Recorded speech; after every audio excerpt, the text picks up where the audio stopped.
அவங்கள பாதி தெரியுறாங்க. பேசிட்டு இருக்காங்க. நீங்க பேசுங்கய்யா, நீங்க பேசுங்க.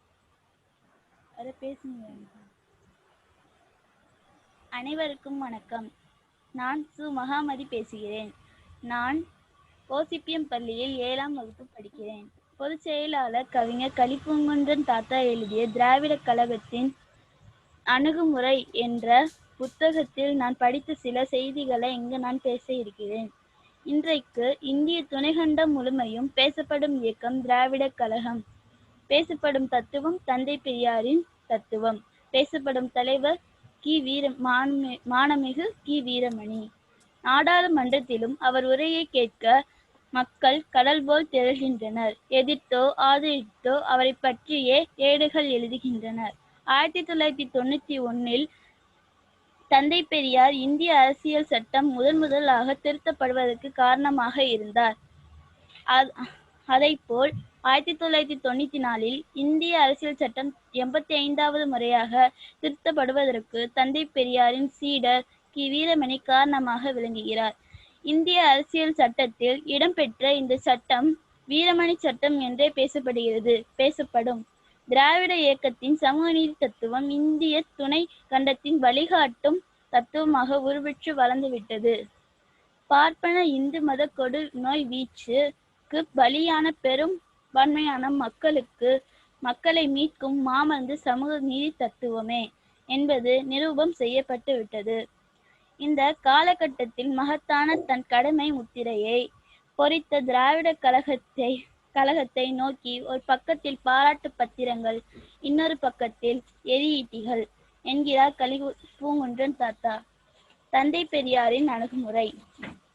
என்னை பொறுத்த வரையிலும் நான் என்றும் கட்சிக்காரனாக இல்லவே இல்லை. எப்பொழுதும் நான் கொள்கைக்காரனாகவே இருக்கிறேன் என்றார் தந்தை பெரியார். நமது மக்களும் சமுதாயமும் மற்ற என்னாச்சு கட்டாயத்து குளத்துக்கு பாப்போம். வருதா உள்ள வருதா? வராங்களா? பேசுறது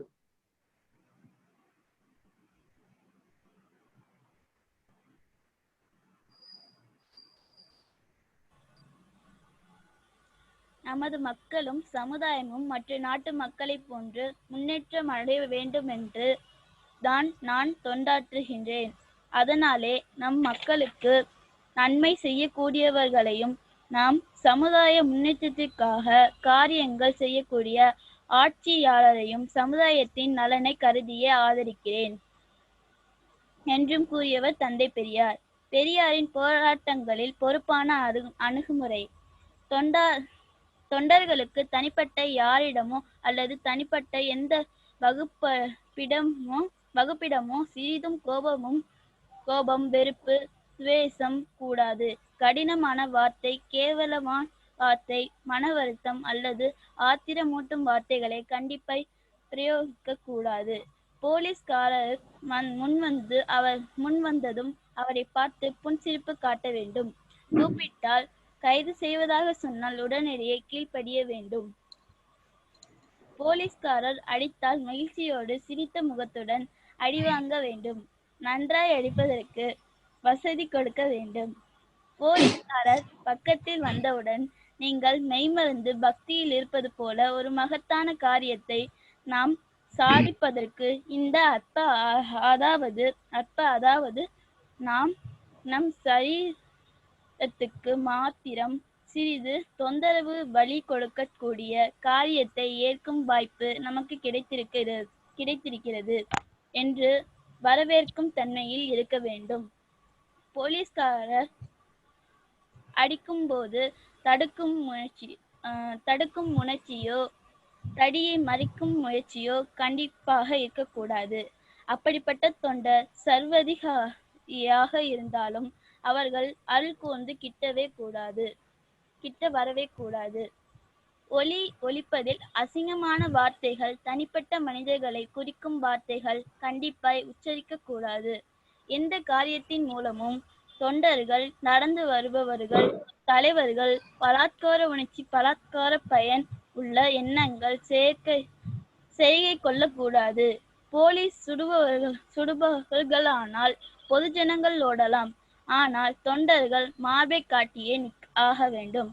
இந்திய எதிர்ப்பு இயக்கமும் காரியாலயம், நிர்வாகஸ்தர்கள் ஆகியவர்களுக்கு தொண்டர்கள் அடிமை போல் கட்டுப்பாடாக வேண்டும்.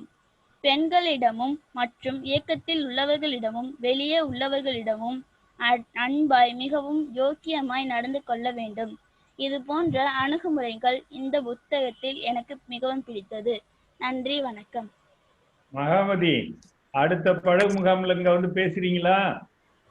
பேசுறேன். என்ன தெரியுதா?